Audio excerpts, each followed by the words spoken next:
Hello there, friends. So hopefully at this point you're in the Word of God, you're studying through the history of Israel, you've gotten to the Babylonian exile, and everybody is just all like, okay, now the people of Israel need to come back to the land that was promised to them by God.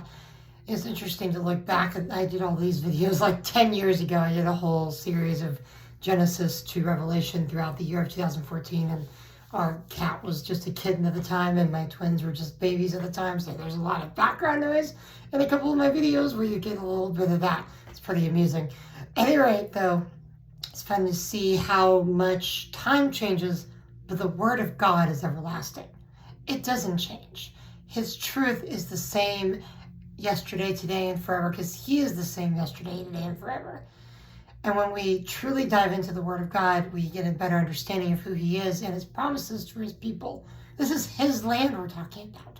Israel, His land. He promised Abraham and Isaac and Jacob and their children to reign there forever. And obviously they've had periods of exile. They've had that. But they are back in the land right now since 1948. And it has been very difficult because the world is in opposition to them. Great opposition to them.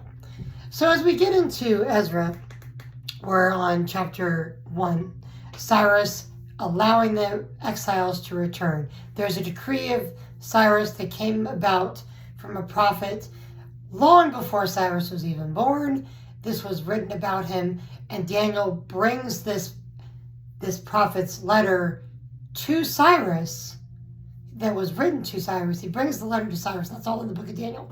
But that happens during that time. He says that God promised Israel would return through the work of the leadership of Cyrus of Persia. So it's pretty amazing God's working through Gentile leaders during that time to bring Israel back into their land, to return. Chapter 2 is a whole list of the exiles that returned, the families, the priests, and Cyrus even tells the people around the Israelites to give the Jews all that you can to help them on their journey. Reward them and bless them on their journey. Just interesting. And then the foundations of the temple in chapter 3, the restoration of worship, the altar being rebuilt, the foundations being restored. And that was a glorious time for them because their foundations of the temple were being rebuilt. No matter how long it's been since you went to church or prayed or spent time with God, He's there ready for you to return to Him at any moment. It's like the Sistine Chapel and the Michelangelo, and you've got God pulling Himself down from the cloud, reaching out to Adam. And Adam's just kind of sitting there on the cloud, like nonchalantly, just like, oh, God is there, and I can reach out for Him if I want to. But God is literally pulling everything in our lives, engineering everything, calling on us, calling our names to Him, calling us to Him. And I know it doesn't always feel like that. Life is difficult. It is difficult. But He's always pulling us to Him. And Ezra is a great example of that. Ezra chapter 4 talks about the dangers of alliances with the enemy. There's this whole thing there. There was resistance to the Israelites during that time, during the reign of Cyrus, around 539 to 530 BC. So again, roughly 530 years before Jesus was born in Israel, in Jerusalem. Well, He was born in Bethlehem.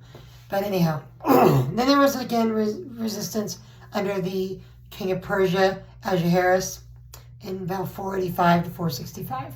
Resistance under the king of Artaxerxes, his rulership, 464 to 424. So you see a lot of resistance. The king commands the work to stop because of all of these rulers. All of the enemies of Israel are writing to the king and saying, it almost feels very democratic. It's like very, very like government kind of would work, And Ezra is a lot of those letters of what was written, these negative comments written about Israel, and then God's response is that the construction is resumed. We're going to stop there because I've already gone almost 5 minutes, and we'll cover the next half of Ezra. God bless, and continue to remember God is always there for you.